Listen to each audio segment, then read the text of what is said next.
Hi, this video is to show you how to create SQL Sync Lite profile. It can be for new users for the first time setup, or you have been using SQL Sync Lite for quite a while and you wanted to add in a new profile because you just added a new sales channel. The steps for both are actually the same, and I am here to show you how. Firstly, you have to go into My Apps and click on SQL app. From here, click on Manage Company Profile. For those that have already set up your first profile, you can see your profile showing up here. And if you want to add in a new one, click on Add New Company Profile.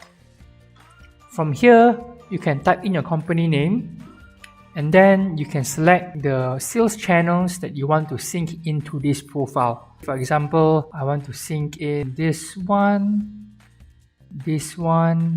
and this one.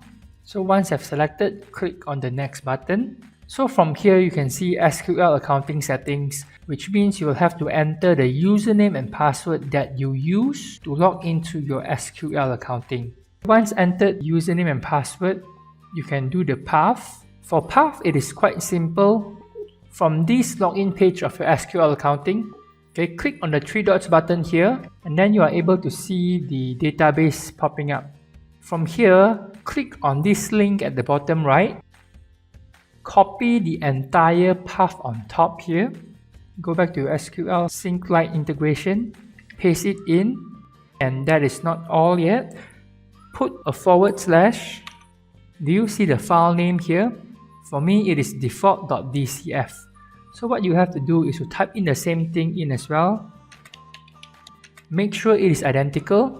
For your database name, go back into your SQL accounting login, and then you can see at each of these database at the bottom part, you can see the database name.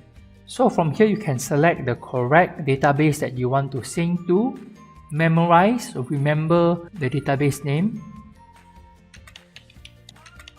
Okay, make it identical. If it's capital letter, then use capital letter.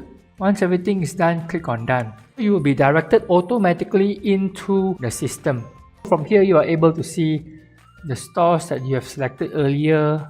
From here, you can further do the product matching, customer matching, payment matching, and even the system setup. So this is how we create a SQL Sync Lite profile in SiteGiant Lite. Thank you.